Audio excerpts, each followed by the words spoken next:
Good afternoon, ladies and gentlemen, I'm John, this is Benezia Truder, welcome back to Mass Effect Legendary Edition. Well, last time, we headed into the Maroon Sea to wrap up all of the business that we uncovered on Pharos, because it turns out handful of Thorian creepers managed to make it off world. But don't worry, we killed all of them, problem solved, no more Thorian to worry about, alright? And of course, Cerberus Facility 2, where it turns out they've committed another couple of genocides before breakfast. Now, you might think by this point, Shepard's probably about as annoyed at Cerberus as he's going to be.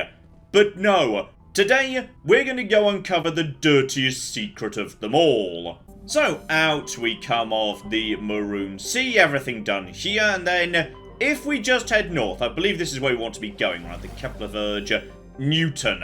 Yes, this is 100% where we want to be going. Now, after you do Noveria, if you check all the terminals, you would be directed to come here anyway, but you can just go early. Like plenty of missions in Mass Effect, you can either wait to be told, hey, there's a specific thing you can go and take care of, or if you just explore the galaxy, you'll generally run into a little announcement when you run into the right system saying, hey, Commander, might want to go check this out, and even if you don't, you can just basically go down, drive around in the Mako, find it anyway, so I may or may not be about to be alerted to something by Joker or Hackett.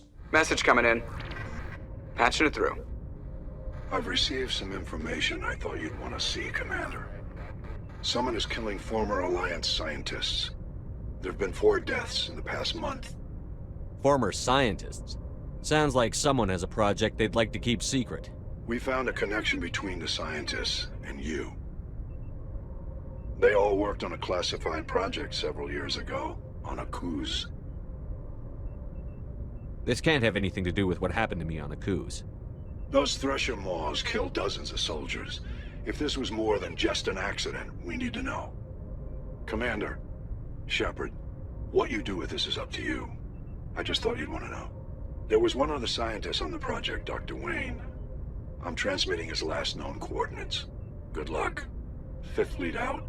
There we go, and again, this is another reason why I like going for Soul Survivor as a background, because to my mind, it's got the most interesting connection between it and the mission you do, because like we discussed previously, you can do any of the missions for any of the backgrounds, but if you're not of that background, it just doesn't really matter to you. So, the guy with the nuke in the mine, I would have sort of recognised him and got some revenge on him, but honestly, it's not really a high-stakes, issue, mostly. He's just, some guy who wants some revenge. But this is much more interesting. And the connection between Shepard and this mission leads to all sorts of wackiness that really ought to come up in Mass Effect 2, but kind of doesn't. So, okay, let's have a bit of a look-see round. Okay, we're supposed to be coming here to Enteron, but this system also contains one of my favourite little stories that you can just miss so easily. So, this random toxic rock, you can't go down there, doesn't really matter. You can survey it if you really want to. So, as a result of that, yeah, you just get a handful of credits and whatnot for a matriarch's writings. But the fascinating thing is the story. So, there is a Volus billionaire who apparently claims that he's had a vision of a higher being telling him to seek the lost crypts of the beings of light. These entities were supposedly created at the dawn of time to protect organic life from synthetic machine devils. Now, whether this is just an odd coincidence or not is unclear. However, it's possible that this eccentric billionaire might have stumbled across, in his collecting, some form of Prothean artifact, like, say, a mini beacon of some description. He could have had the same vision or a similar vision to you. It's possible this guy right here is attempting to stop the Reapers right now, but we never find out what happened to him, so I hope it all ended well for him. We do also have some really fun life on this planet, by the way, so, yeah, the notes when you land here say, hey, there's a really interesting, cool, biodiverse system on this planet. And there is. There's all these cool bugs right here. I'm now curious, if you kill one of the babies... Nope, nobody cares. Marvellous. So how about one of the big lads? There you go, pop. Nope, they have no interest in defending themselves. So, okay. Oh, hang on. Okay, they've got some self-preservation. They just don't have much in the way of, honour or any interest in defending their family. So, okay. There we go. That was an important ecological study, that there, genocide. Oh, hang on. Don't forget the babies. But that's not the best animal here. Oh no. Oh no, no, no, no, no. Right in the middle of this gold deposit, in a corner of the map you've got no reason to actually go and see, because yeah, this gold deposit doesn't show up on the map, it only actually shows up when you get close to it. So this is the most hidden of all hidden things. Let's just very quickly lock down this here gold, by the way, because this is my favourite Easter egg in the game, because there's a reason this gold's here. This giant pile of gold isn't naturally occurring. It's a hoard that's been gathered by one of these creatures. You may recall we've seen some of these guys before. These, however, are not the normal cows that we saw previously. These guys are shifty-looking cows. This one in particular is rather shifty-looking. I think it's just that one, by the way. I think the other ones are actually perfectly normal, aren't they? Yeah, you're not shifty-looking at all. Okay, so these guys, nothing wrong with any of these lads. They're absolutely A-okay. But, the shifty-looking cow, at first glance, he's fine. Alright, go up to him. You can even talk to him. You don't get much out of him, but you can. However, because he's a bit shifty-looking, if you turn your back on him, then in just a second, you may notice my money is starting to disappear. The moment you've got your back turned on this guy, he actually robs you. The shifty-looking cow can rob you. And he will keep doing it indefinitely. That's where the gold comes from. People always say, oh yeah, this is a fun Easter egg. They forget it's a two-part Easter egg. There's gold here. That's the gold that the shifty-looking cow has been stealing from other people who pass by this planet. So, basically, I know you robbed me. And there's no way to get the money back. Killing him doesn't return it. But, for the good of everyone else who might come after me, goodbye, shifty-looking cow. There we go. I have killed the shifty-looking cow. But, unlike all the other cows in this area, there's a third part to this Easter egg. The shifty-looking cow will regenerate in a matter of minutes. The shifty-looking cow will just come back. He fakes his own death. He is a flipping master of deception. So we better get out of here, because otherwise that guy's just going to rob me again. So, yeah, it's the best Easter egg in the game. I love the shifty-looking cow. And here we are, coming up on the base. I mean, I'll give them. Those snipers are doing a damn good job under the circumstances. And those very slow rockets. I think they are. Right, let's just take you. I'll blast you into cocking space. I can't even... Those aren't rockets. Those are people who are just firing on me. And I can't bloody see them. Okay, the snipers, however, are doing a good job at giving away their position. Which is pretty good. And if I put it about there... Everybody nice and dead? I feel like everybody's pretty dead. Those are so far away, I can't even bloody see. So, okay, I'll be with you in a second. I was just going to do some... Oh, hang on. There's a bit more here yet, though. I was just going to do some prospecting, actually. But okay, fine. Yes, mysteriously, everybody's a lot more accurate when you're in a tank. When you're out of a tank, you know, people can't see your aim for toffee. When you're in a tank, because you might be shooting at them from 10 million miles away... They decide they're allowed to do the same thing for some reason. Also, hang on, that's okay, there's a red diamond on the map suggesting there's like a turret or something. I'm just not sure 100% what it is. Also, hang about this. Oh, this is... Okay, that was a cliff. Fortunately, I'm in the goddamn Mako, so that's fine. The Mako can just go down cliffs. It's not a problem. Also, I think I blasted some of their boxers all the way here to the bottom of the valley, which is hilarious. So, okay. Back up we go. Dr. Wayne needs to be located. Tragic backstory needs to be recontextualized because of course it does. No, seriously, what happened to that red diamond? I don't know, but it's gone now, so everything's fine, I assume. Anyway, welcome back to the bunker, and if I'm remembering where I am, then this place is, it's no joke. So, okay, top up the Medigel to max. Upgrade kit, that is, oh. Well, hello sexy. So, high explosive rounds are the most hilarious rounds in the entire game.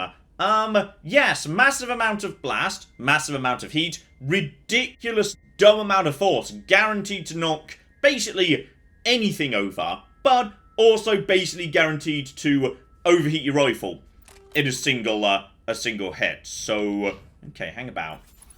So, if I fire, I'm gonna be honest, that's I think that's acceptable to me. I mean, that's... okay. Is there anything I can do to cool down my rifle a bit more? Yeah, right now I've got some heat damping, bit of bonus damage. That's bonus damage, but heat absorption goes down. Okay. If I was to change over to, yeah, double frictionless materials, then...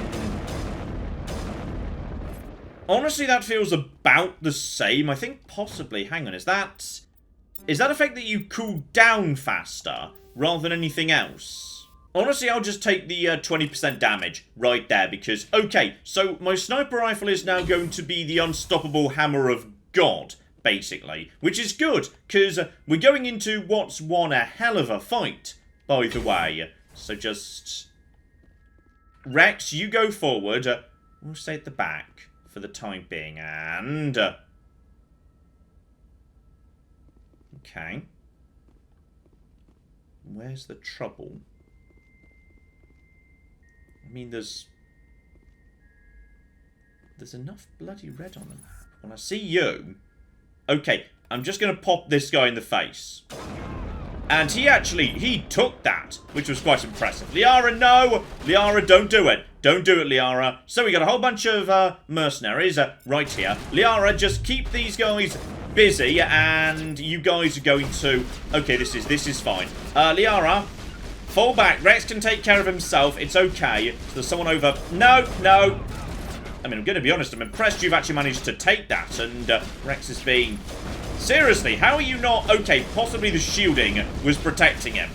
Now he's dead. And he's also on fire, too. Good. Good, good, good, good, good. He's definitely dead, right? Yeah, I'm pretty sure he's dead. We've also got... yes, we have got Krogan mercenaries. Do not underestimate Krogan mercenaries. But seriously, these guys are... okay.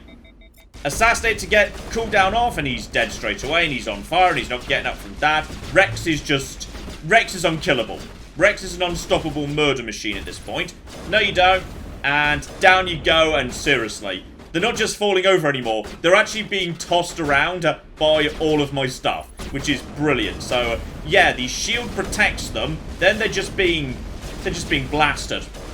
And I can also kind of do damage around corners at this point, because why wouldn't I be able to? Okay, I see you guys over there. There's definitely an immunity up. Singularity. Okay, so now I can shoot... yeah, I can shoot several of them at once, just due to blast radius, and right in the arse, down you go. There's more at the back, by the way. Though, let's clear out over here first. Who have we got? Yeah, I might just be able to just straight up knock you over, and I can probably just with radius... oh, he's already dead, that's fine. Okay, one more over there. Wherever he is, I'm pretty sure a sabotage will draw him out. No, one's actually in a good position. Oh, there's a Krogan over there. Well, that's... Wrex, step out of the cocking way. Also, Liara, knock that person over, please. I want them out of the picture. They're on top of a box now, which is... never mind, I blasted them off the box. No, no, no. And then he's immunitying, so he's going to be not able to be killed. Not for the moment. Okay. Let's just focus on what we can do here. Lift. He's now lifted into... that's the wrong position. Then again, no, it's not. I can get him from this angle. And he's just in... okay, I might be a bit too good at knocking enemies away right now. Because I'm struggling to actually... no, no, no. And seriously, he's not to be... okay, just don't... be careful. Be careful with Krogans. Just don't mess around with Krogans. I'm not kidding here. Singularity. That didn't work. That worked a bit. And down he goes. On fire? Yes, on fire. One more, but don't get cocky. He could be a sniper. Snipers can just straight up one-shot you. So I'm sending in Wrex to draw him out. I'm going in one side. Wrex going in the other. Where is he? No, that's an adept. That's an adept cry. So, no, it wasn't. It was a sniper. Okay, fortunately, it's a sniper that's now been knocked to the ground. So, oh yeah. We're not just knocking him over anymore. We're blasting him into next week. Love it. So, yeah, that's a tough fight. When there's two Krogans and snipers in support, it's not easy. It's not flipping easy at all. So, I swear I saw a box as well. I'm not leaving without that box. I know I saw one.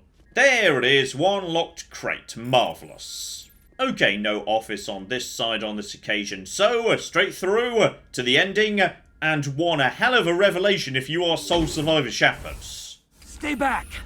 I've got no grief with you. All I want is this bastard. Please! He's a madman! Mr. Toombs, you're insane! You need help! Shut up! You don't get to lie. You don't... Shepard? My God, Shepard, is that you? Toombs? But you were on a cruise. I saw the Thresher mob pull you under. They took me, Shepard. The scientists. You can't prove any of this! This man is delusional! See, they were running tests on the Thresher maws. They let those things hit us just to watch and study. I woke up in a holding cell. The scientists were delighted I'd survived. Now they had someone to run tests on. What did they do to you, Toombs? You can't believe Toombs! He doesn't have any proof! I demand a fair trial! He was there! You bastard! He knows the truth! They treated me like a lab animal. I only escaped because somebody destroyed Cerberus, their big organization. This man deserves to die, Shepard. For you, for me, for everyone else in the unit. Are you with me?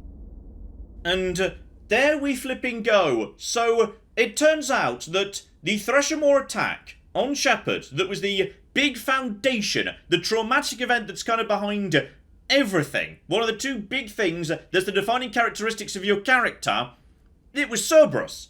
It was Cerberus that did this to you. Now, you could have already reasonably put a guess in about that, because the very first time we ran into that Threshermore ambush on Edalus, that was a bunch of Marines lured in to a Threshermore ambush so that, you know, it could be studied by Cerberus. It was Cerberus that did that, and that was rather similar to what happened to you. So you could have put a guess in about this already. The information was already there, but it's now explicitly stated. Shepard now knows that the formative traumatic event in his life, where he survived being set upon by Threshermores, watching everyone around him die, was not only because of Cerberus, but they deliberately did it so that they could study him.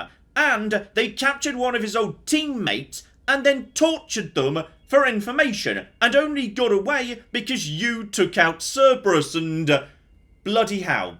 Just remember, going into Mass Effect 2, Shepard knows this. This is information that Shepard knows about Cerberus. And I'm sure they'll hand-wave it and say, oh, that was a rogue cell. Yeah, there seem to be a lot of rogue cells in Cerberus, like nothing but cooking rogue cells as it turns out. But fortunately, the best solution in terms of damaging Cerberus is talking down Toombs so that, yes, we can take this all public and actually bring Cerberus's experiment to light. So we're going for the lovely blue option.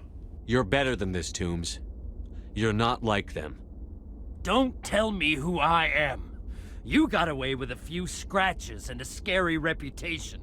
The rest of the unit died, and I was tortured for years, Shepard. You can't judge me. You don't have the right. Toombs, if I could have helped you on a cruise, I would have. All I can do is help now. Let me. Okay. I'm no murderer. They couldn't make me one. Just as long as he goes to trial. Maybe the screaming will stop now. I don't know. Those bastards can't hurt you anymore. Joker, tell the 5th Fleet we need a ship for pickup. Aye, aye, Commander. And there we go. Toombs stares at the floor, lost in his memories. You give the scientist a shove towards the door. Your mission here is complete. The Alliance courts will take it from here. And you can't hang around. You've just got to leave the bunker at this point, because this is, if you're a sole survivor Shepard, a pretty big moment. It's the biggest emotional moment in the game for Shepard, to my mind. All the other Origins don't get a moment quite this, intense, to my mind. This is definitely the best one, which is why I always play as sole survivor. Message coming in. Patching it through. I reviewed your report on the situation, Commander. I'm glad to see you were able to take Dr. Wayne in alive. Now we can put him on trial and get some answers. Corporal Toombs seems to have found some closure. Hopefully with therapy, he'll have a normal life again someday. I hope this helped you find some peace, Commander. Thank you. Fifth Fleet out. And yes, we will get some confirmation in Mass Effect 2 that because of the testimony of Dr. Wayne and Toombs, yeah, it will actually be somewhat damaging for Cerberus going forward, which is lovely. So, having done a bit of Shepard tragic backstory, how about some more tragic backstories? Because everybody's got some tragic backstory for me today. We haven't spoken to everyone since we did Pharaoh, so okay, we can learn a bit more about the universe. Let's start off with, yes, Caden. He's nice and close by, and he's definitely got some tragic backstory about his time on Pluto in Jump Zero, and I imagine he'll want to talk to me a bit more about it these days. Just trying to get a sense of where the crew's at. Thoughts?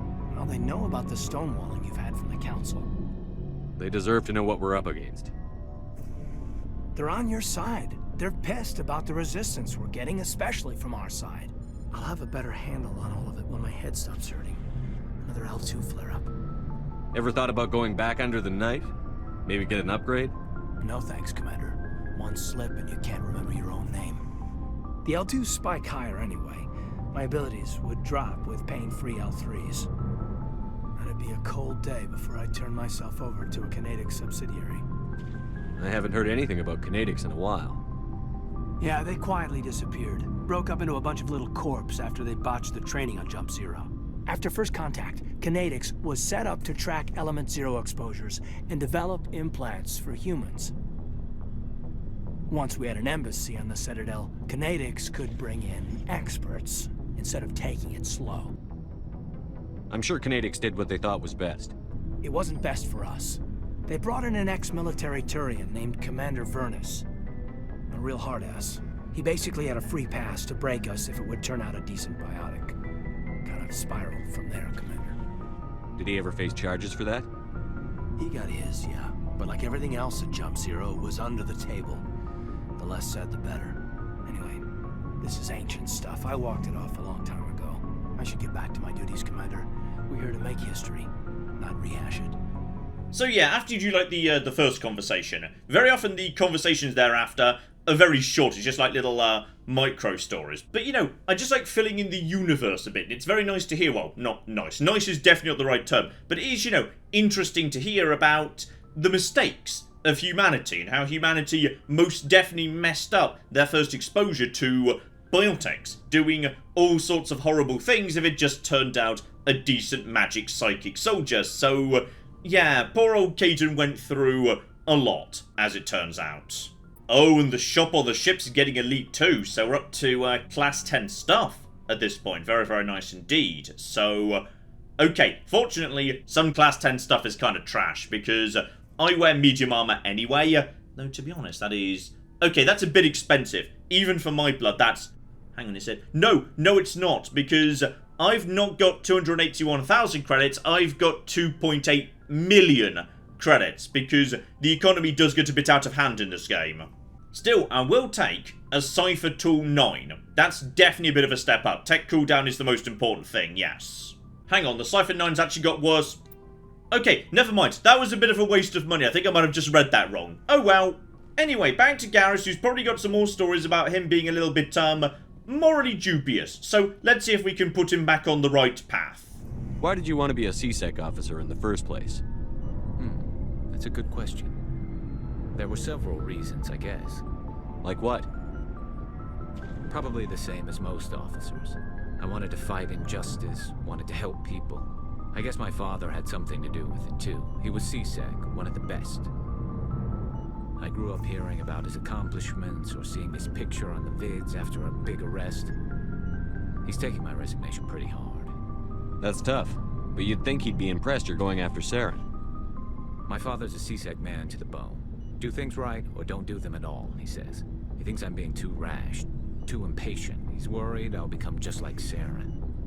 He actually talked me out of becoming a Spectre when I was younger, for the same reasons. You were asked to be a Spectre?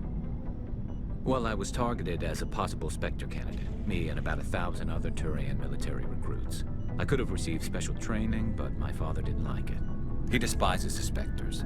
He hates the idea of someone having unlimited power with no accountability. He wouldn't like you, Commander. No offense. I think it's a bit of a shame this never really goes anywhere, because in the third game, one of your other team members, either Caden or Ashley, do get to become a Spectre. And there's this whole thing where Garrus, you know, was being considered for Spectre status. He thinks about it, it's still something he considers. It's a shame he never gets the opportunity. It would have been nice if, say, if you'd taken Garrus down a really Paragon route, he kind of, you know, became a really good C-Sec officer, but if you took him down more of a Renegade route, the end of his story was he became a Spectre, and a good Spectre, though maybe one who was a bit dubious in some ways. That would have been a fun way to end his story, but it just never really went that way, and the whole Garrus maybe being a Spectre, or a Spectre candidate, it just never shows up again, which is a bit of a shame. I suppose I can understand his concern. You can. But Saren's not going to play by our rules, C-Sec's rules. If you want to nail Saren, you need to send someone who isn't restricted by policies and procedures. Just because you can break the rules doesn't mean you should. I don't need to stoop to Saren's level to stop him. And neither do you, Garrus. I see what you mean, but I'll think about it. Thanks, Commander. I mean, as he says, he'll have a think about it, but we should expect some wobbles. Garrus is always just one bad day away from going a bit, yes, bang bang shooty bananas. And over to the real star of the show, hello Wrex. I love you, you're my favourite. So, we've got Saren on the run. It won't be long now. Saren's good, but I'm better. Good. He's rotten. To the core. I could tell as soon as I met him. Why didn't you tell me this sooner? I would have if I thought it was important. I think I'd like to hear about it just the same. This was a while ago. A bunch of mercs were bragging about a job out near the edges of the Terminus systems. They said it paid well and the boss was never around to ride them. They said he was looking for more men, too. So I checked it out. I didn't know Saren was openly recruiting mercs. It wasn't that open, and he only showed his face once. We'd been raiding ships in the area for months when we took out this massive cargo freighter. Our biggest haul yet. I was on board checking bodies for valuables, looking for some extra credits. That's when I saw him. What did Saren want with the ship? I don't know what he wanted. He was just moving through the ship, watching. A couple of the mercs called him by name, but he never spoke to them. Never spoke to anyone. I had a really bad feeling about him. So I got the hell out. Didn't even wait to get paid. That's the only time you saw him? Yeah. Didn't even know who he was. Still wouldn't if I hadn't joined up with you. But my instincts were right. Every other merc on that mission turned up dead within a week. Every damn one. Now, as far as I'm aware, I don't think anyone ever actually says what was on that ship. If it's ever mentioned in, like, you know, the Codex or somewhere, let me know in the comments, because I'm genuinely not sure if that ship is significant for any reason in particular. But, yeah, Wrex just sort of met Saren and didn't like him. Good lad. Next up, my girl Tali. I love Tali, she's the best. And, yeah, we've kind of skipped to the end with her, because I've already delivered her the things she needs for her pilgrimage. But she's just going to hang around anyway, so life is good. Oh, hello, Shepard. Are you okay? I don't know. Your ship is amazing, and your crew's been really great to me. Especially your chief engineer. But I just sort of feel out of place. The Normandy runs so smooth, it feels like we're not even moving. And the engines are so quiet. How do you sleep at night? The silence wakes you up?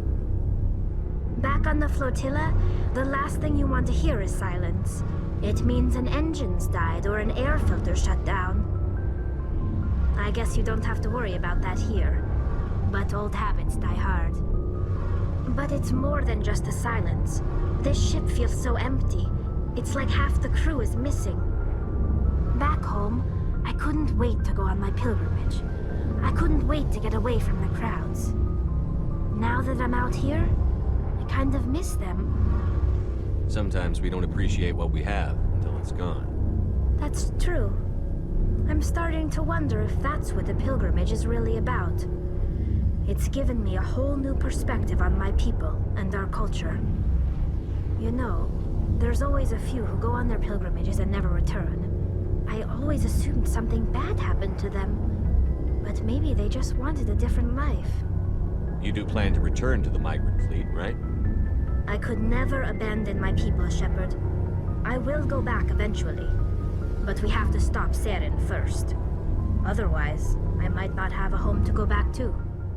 As I say, Tali's story is arguably the lowest stakes one, because she doesn't really have, like, you know, a massive backstory that fills in anything about her. She just gives you context about the Quarian flotilla, which is interesting, but like, say, unlike Garrus's or Wrex's story, it doesn't really recontextualize them or have much impact on the wider plot.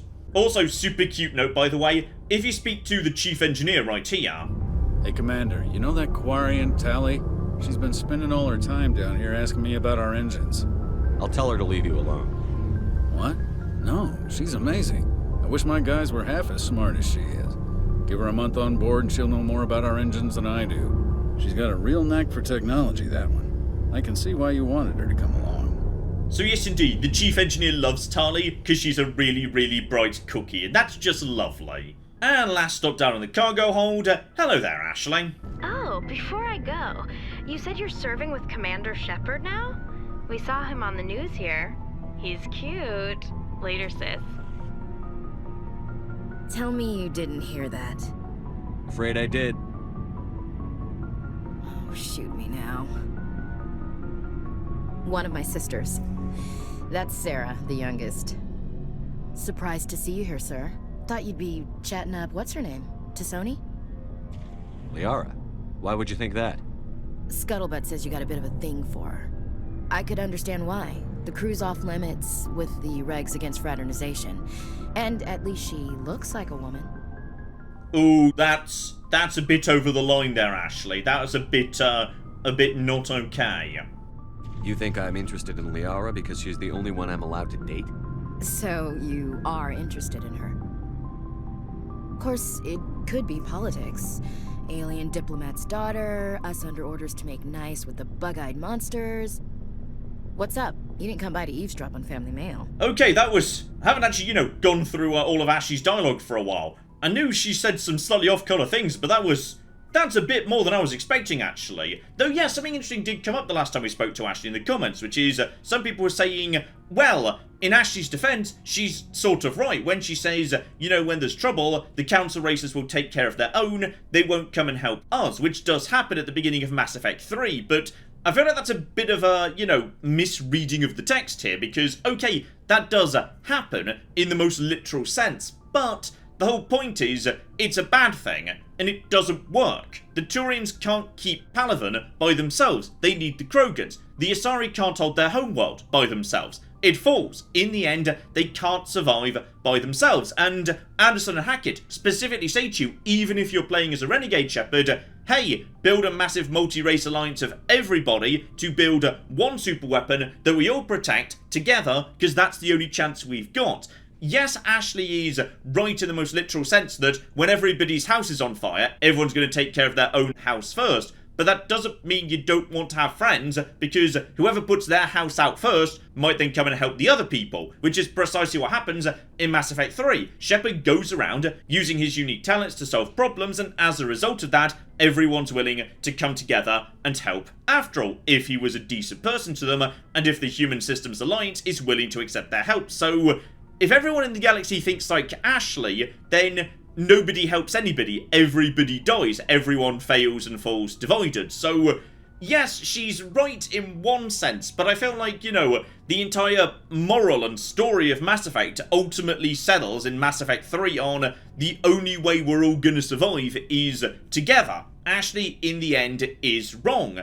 If you go down her route and try and, you know, say humans should go it alone, it is actually possible to win. You can just about muster up enough war score, but there's a hell of a lot of casualties along the way. You get a much happier and less blood-soaked ending if you don't go down her way of thinking. Your family seems to be important to you. Yeah, we've always been close. Me and my sisters especially. With Dad on duty so much, I had to help Mom raise them. After helping raise them, your sisters still talk to you? Amazing. Things were tense between Sarah and me for a while. Then we bonded. Sounds like a story. Feel like sharing? Sarah got herself a boyfriend who wanted to go faster than she did, Mike. I didn't think he was a bad kid, just pushy. Lynn would send me these worried vid mails, and I'd tell her to relax. If he really liked her, he wouldn't be pushy. Yeah, of course, if he didn't ask at all, I'd wonder if he thought Sarah was ugly. Damned if you do, damned if you don't. Mike thought they'd go for a romantic walk in the woods, because he figured it was past time they did the deed. She levered Mike face first into a tree and left. Didn't have a scratch on her. Good thing Mom and Dad had us all learn some kind of self-defense.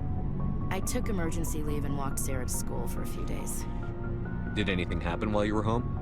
My last day out, Mike was waiting for us. Sarah had told her friends, so everyone at school knew what he did. He wasn't happy. I wanted to snap him in half, but Sarah gave me this look, this let me handle it, I need to do this alone look. She kept her cool, God bless her, as he screamed in her face. She just let him vent. Then he tried to punch her. I swear, she just flowed around him. Next thing I knew, he's face down on the sidewalk, and there's blood everywhere. That's unbelievable. Sarah must be as good as you. Better. I'm more or less a straight-up puncher. When he swung, she wasn't there anymore, and he fell. She helped him stop the bleeding and had me call an ambulance. She told the paramedics he fell. Before they took him to the hospital, Mike touched Sarah's arm. I thought he was gonna end up on the ground again. But he hung his head, whispered, "I'm sorry," and started crying. And she hugged him. The Williams women are a decisive bunch, Commander. We do things when we're ready. Not before, not after. Where was your father during this? Wasn't your family stationed near him? Dad always wanted to serve in space, but he wanted us to have real ground under our feet. He'd say, space is beautiful, but you can't raise a family there.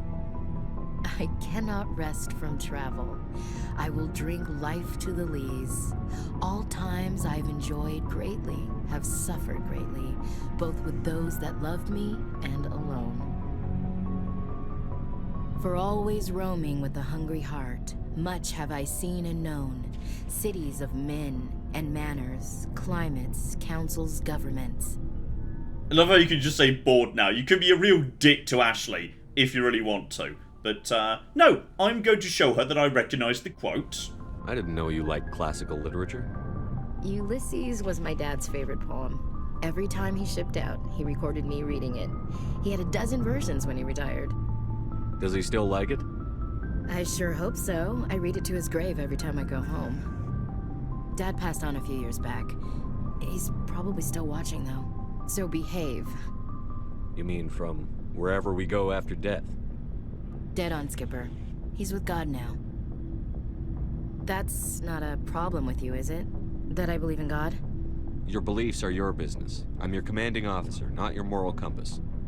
Just my commanding officer, huh? We'll have to see about that. We're on duty here, Williams. Too bad. I should get back to my duties. Didn't mean to take up so much of your time. Ashley's story is also interesting in filling out, various bits of human culture in the future. Like, religion's still around, how people interact with that in a universe that's much bigger and has aliens and precursor races and diddly-diddly-dee. And she'll also get into some really interesting stuff about the First Contact War, though we haven't really touched upon that right here. Also, I forgot Liara while I was passing by this floor, which I definitely shouldn't do, because, yeah, you know what, why not go for a bit of Liara romance? She's very sweet in this game. Maybe we could pick up where we left off. You were telling me about your interest in the Protheans. Actually, I think I was talking about my interest in you, and making a fool of myself in the process. As I said, I am not used to dealing with people, especially humans. I did not really know much about your species when we first met, Shepard. I found it hard to take humanity seriously. Your kind always seemed so rushed and high-strung. We don't have the luxury of time. An Asari can live for 1,000 years. We're lucky if we hit 150. That is true. At first I thought that was a weakness of your species. After spending time with you and your crew, however, I think it may actually be an advantage. You humans are creatures of action. You pursue your goals with an almost indomitable determination. It is an admirable trait, but also an intimidating one. It is admittedly a bit odd that she makes this comment about humans when the Asari have known the Solarians for much, much longer, and they only live about 40 years, so surely the same thing would be true of them. Also, I love the mention of 150, because yes, it's the future. It's completely unnoteworthy to Shepard that people can live to 150 because medical technology's just moved on. That's a lovely little throwaway line right there.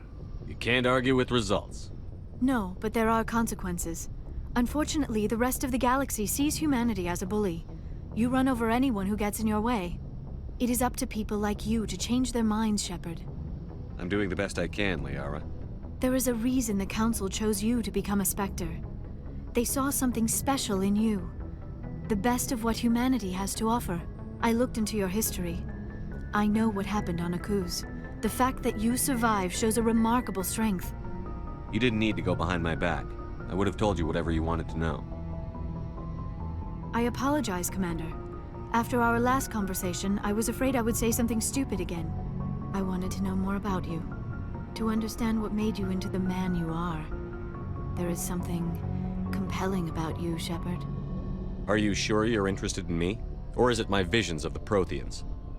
I admit, your connection to the Protheans had something to do with my initial interest, but it has grown beyond that.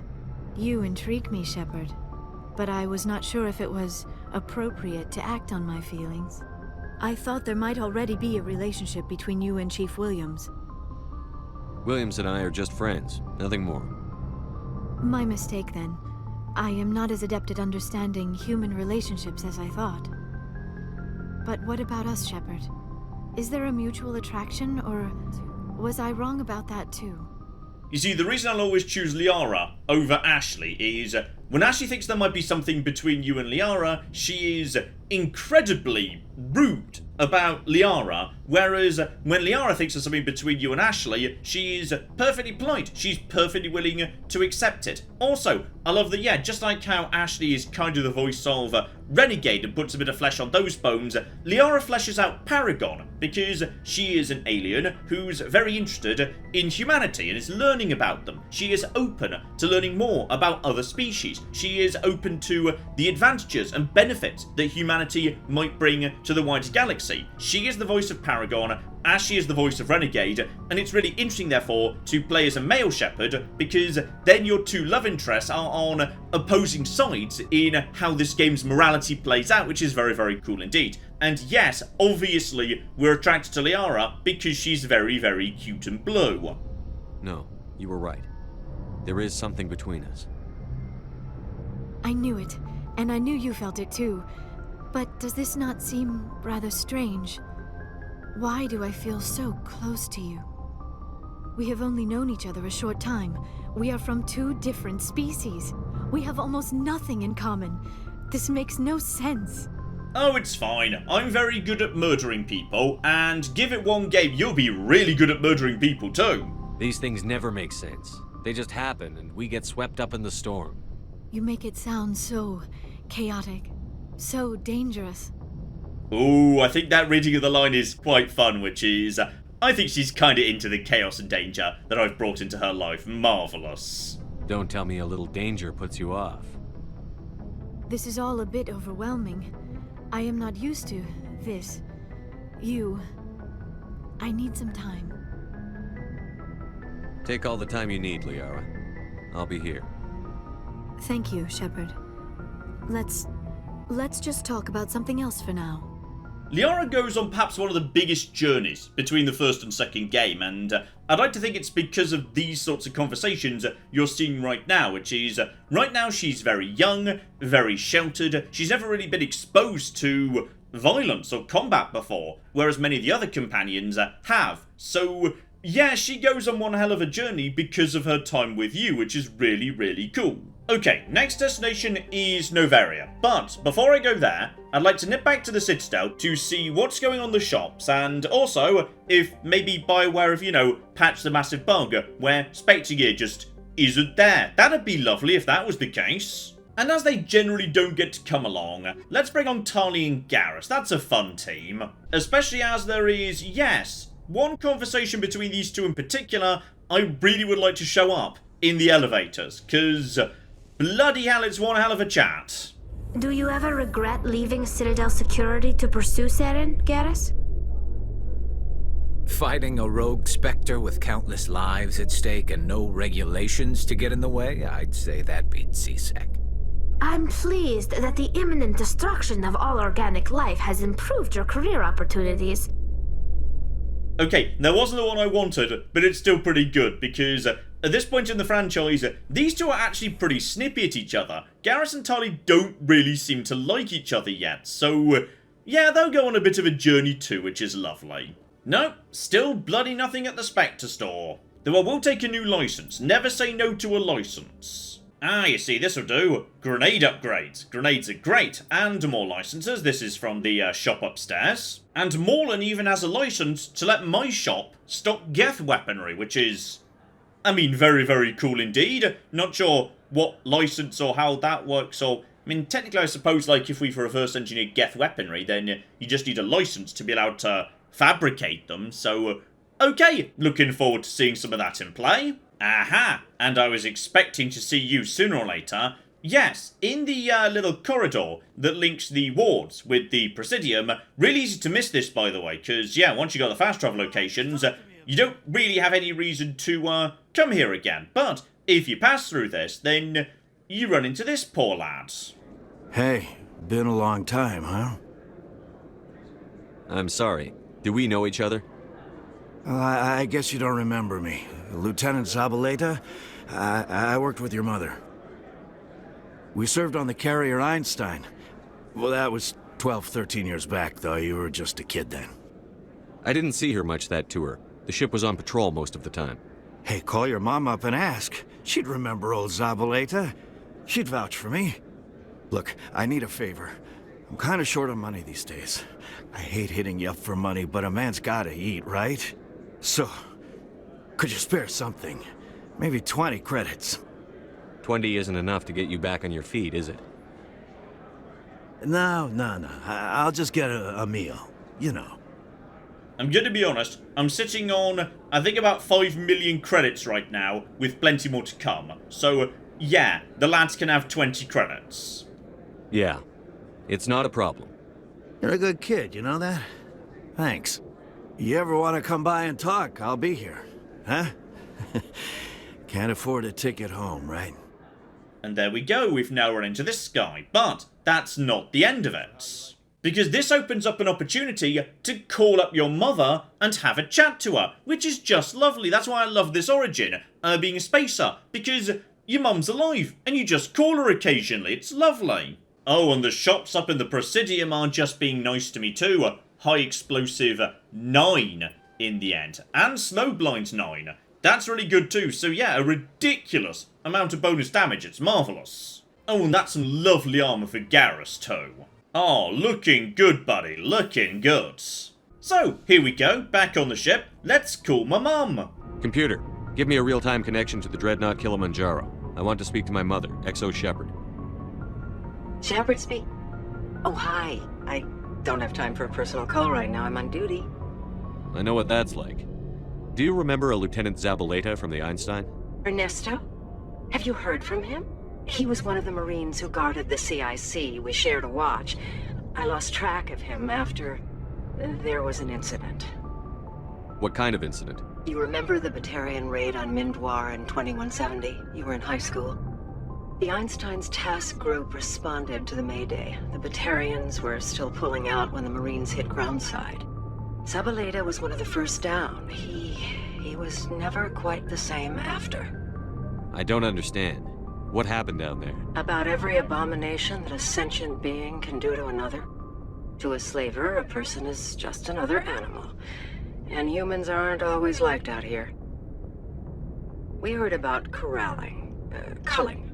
They'd shoot those they couldn't use, implant control devices in the skulls of those they could, without anesthetic. He has post-traumatic stress because of what he saw?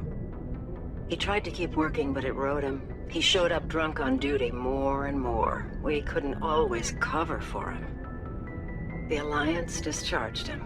Everyone knew he drank because of what he'd seen down there, even if he never talked about it. Especially because he never talked about it. Now, I'm a space origin, and hence why I'm speaking to my mum right now. You can go for a colonist origin, in which case you were down there on Mindoir. You can actually have, you know, been there amongst all of this. But weirdly, yeah, having the space origin, because you speak to your mum about this, you're going to get more information about what happened on Mindoir than you actually get from being there, which is certainly a bit on the odd side, but yes indeed, it's a bit of a sad story. For it to have affected him that deeply, he must have been a very sensitive man. He was. Always in laughter and tears. If you see him, tell him we still worry about him. Tell him to go to the Veterans Affairs office. I have to go. But take care of yourself. You're making us proud. Kilimanjaro out. Just occasionally, you get a very short mission in a game like this. New Vegas has an almost identical one with Corporal Betsy in McCarran, where she has undergone a horrific trauma and tries to just deal with it by herself as best she can, and the mission is just, hey, persuade her to get help. And this mission is basically the same. We're now going to go back to him and say, hey, just, you know, reach out to someone, try and get help as best you can, and I admire it when a game does something like that, because it's a good thing. It's a good message to get out into the world in general. If you're struggling with something, reach out to people. Don't try and go it alone. Reach out for help. So, alright, let's go back and see him and do precisely that. And just out of interest, I'm going to take along, Ashley and Caden, because there's one little story beat I missed the first time I was on the Citadel, because you need both of them there to do it. But I'm not sure if you can pick it up again later if you go back. Which reminds me, we didn't actually get the exact cutscene I was hoping for with Tali and Garrus in the elevator. But yes, basically, Garrus just yells at Tali and says he hopes she feels bad about the Geth, and, you know, the fact that the Quarians were the creators of the Geth, which is bloody nasty of him to say, because, you know, it was several hundred years ago. She wasn't there, and even if it had been yesterday, it's still a bit of a dick thing to say, Garrus. Reporter Kalisa Al-Jilani recently attempted to land an interview with Commander Shepard, the first human Spectre. When pressed on the issues, however, Commander Shepard reportedly lost control and assaulted the reporter. We'll have exclusive footage later today. I did not lose control. I very much meant to punch her. It was a decision I very calmly made. Though, I should point out, if you don't punch her 3 games in a row, she eventually comes around, you actually get a pretty sweet ending to the whole business. Now, Sabaleta. Hey, back again, huh? I don't suppose you got any credits to spare. I spoke to my mother. She told me about what happened on Mindoir. Did she? I wonder. People tied like prize hogs, locked in cages, clawing and screaming as they're loaded into cargo pods. And we couldn't reach them. The Batarian defenses had us pinned. Dozens died trying to advance. All we could do was watch as they hauled people away. I've been looking for 13 years for something to make that sight go away. What have you got, huh? I'm not going to give you money to drink yourself to death. You need to stop this. If you don't have a better option, just give me 20 credits. A good bottle of whiskey. Enough to stop the dreams. My mother said to go to the Veterans Affairs office. You're not the only one who's seen that brand of hell. They can help. The VAO? God. All right. If she wants me to go talk to someone, fine, I'll do it. For her. She always stuck up for me. She always was naive. All the VAO does is pump you full of chemicals. If she wants to talk, tell her she can reach me through the Citadel VAO. And there we go. Bit of Paragon and whatnot. Though, yeah, sorry, I did just remember, there is one other thing as well about Mindoir, which is, if you have the Mindoir origin, you run into another survivor of Mindoir, who I think you only run into if you're the colonist origin, where there's, yes, a girl who is also not doing well with it. as it turns out. So you need to talk her down from doing something very, very bad indeed. So yeah, we're not going to see that in this playthrough, because when it comes to the formational event stuff, every Shepherd gets to run into every one. It's just there's a bit more to it if that was your personal origin, whereas the origin stuff, like say you are Earthborn or a Spacer or a Colonist, the relevant mission only appears to you. So there are 2 missions we simply can't get with this Shepherd, and yeah, talking down the girl in the dockyard, that's one of them. The other is a couple of old thugs who I believe try and blackmail you in Cora's Den. And no, it's too late, it's the first visit only. So yes, if you've got Ashley and Caden, and you come and stand here, right in the middle of the wards with this lovely view, you can have a chat with Ashley and Caden, but unfortunately not on this occasion. Still, while I have a giant pile of money and nothing to spend it on, back to the med centre for a second. Because yes, Dr. Michelle will sell really, really good medical armour upgrades. Now, they get very, very expensive, but to be honest, you kind of may as well, though I'm pretty sure I've already got up to 8. I was kind of hoping for 10. What can you do, eh? And despite all those new licenses, sadly, nothing new or exciting, and in particular Gethy, in my shop. Right, in which case, over to Noveria. Approach control, this is the SSV Normandy, requesting a vector and a berth. Normandy, arrival was not scheduled. Our defense grid is armed and tracking you. State your business. Citadel business. We got a Council Spectre aboard. Landing access granted, Normandy. Be advised, we will be confirming identification on arrival. If confirmation cannot be established, your vessel will be impounded. What a fun bunch. I think I'll take my next leave here. And there we go, down on Noveria, which is very corporate, very unfriendly, and kind of a Black Ops site where every form of experimentation in the universe is legal, because they just have isolated little research bases where you can do what the hell you want, which definitely won't go wrong in any way whatsoever. Okay, team. Obviously, we have to bring Liara, not just because she complements my skill set really nicely, but because we're going after her mother. So, you get more plot if she comes along too. Other than that, however, yeah, it's a bit of a varied mix of stuff we're going to be going up against here. There's going to be some tough stuff that needs plenty of health. There's going to be some tech stuff where a techie would be rather useful, but, who's the best candidate overall? I'm going to be honest, it is objectively Wrex, to my mind. Wrex is very, very good at this sort of business, but I do appreciate, I have been bringing him sort of everywhere. So, you know what? I need a tough frontliner, and never bring Ashley with me. I'm going to bring Ash along.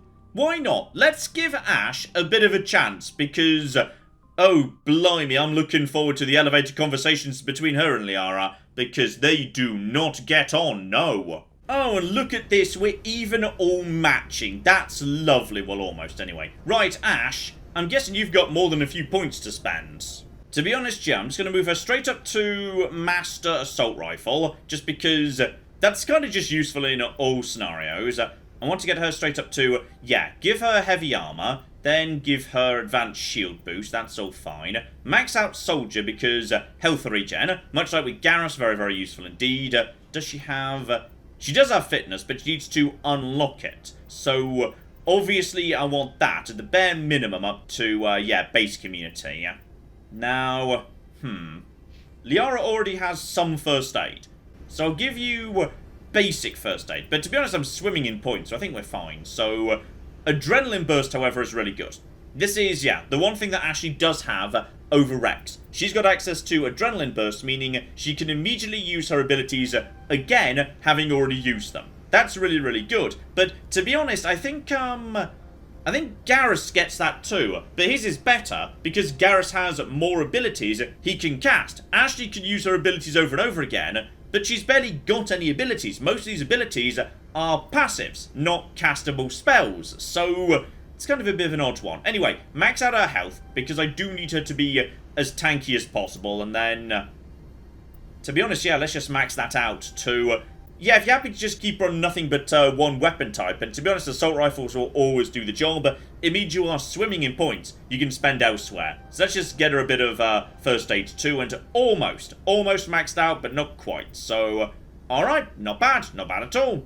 And you're going to be needing a good assault rifle, and oh, I've got some really good ones. There's a breaker for you, have fun with that. And just for funsies, I'm going to give her the spare high explosive round, so she's just going to be casting ludicrous dumb amounts of high explosive nonsense all around her. It's going to be great. In terms of armor though, haven't actually even got any heavy armor. Okay, might need to go and get her some of that. So, for the time being, we're all matching. That's lovely. Weapons away, please. Weapons away. We're not actually murdering these people. We're supposed to be here. We're spectres. It's all good news. So, let's go say hello to the welcome party, who I'm sure are lovely, lovely people who are going to be really glad to see us. Because if there's one thing the secret Black Ops research base wants, it's a spectre sniffing around who can do literally whatever the hell they feel like. So, hello, Mako. That's far enough. Something wrong, officer? You better hope there isn't. This is an unscheduled arrival. I need your credentials. You first. We're the law here. Show some respect. I'm Captain Maiko Matsuo, Ilanis Risk Control Services. Okay, sorry, my mistake. Her name's not pronounced Mako, but she should pretend it does, because she would immediately become my best friend if it did. So, okay, Council, Navy, definitely Council, because that's why I'm allowed to be here. I'm a Spectre. My name is Shepard. Load of horse crap, ma'am. We will need to confirm that. Also, I must advise you that firearms are not permitted on Noveria. Sergeant Sterling, secure their weapons. Back away, nice and slow. I like that Liara doesn't even bother pulling out a gun, because that's not what she's good at. She just prepares to use biotics, because, you know what? Makes perfect sense. So, no, sorry, I'm not giving up my gun, though I probably should. Okay, I will, I guess. Doesn't matter, I do get to keep them. But, you know, I'll just pretend I was willing to hand them over. Stand down. Their house, their rules. Aye, aye, Commander. Captain Matsuo, stand down! We confirmed their identity. Spectres are authorized to carry weapons here, Captain. You may proceed, Spectre. I hope the rest of your visit will be less confrontational. Parasini-san will meet you upstairs. Behave yourself. Alright, and they just do a little bit of scuttling around. Everybody's fine. On we flippin' go. And speaking of which, let's say hello to my brand new best friend over here. I am Gianna Parasini, assistant to Administrator Ananias. We apologize for the incident in the docking bay.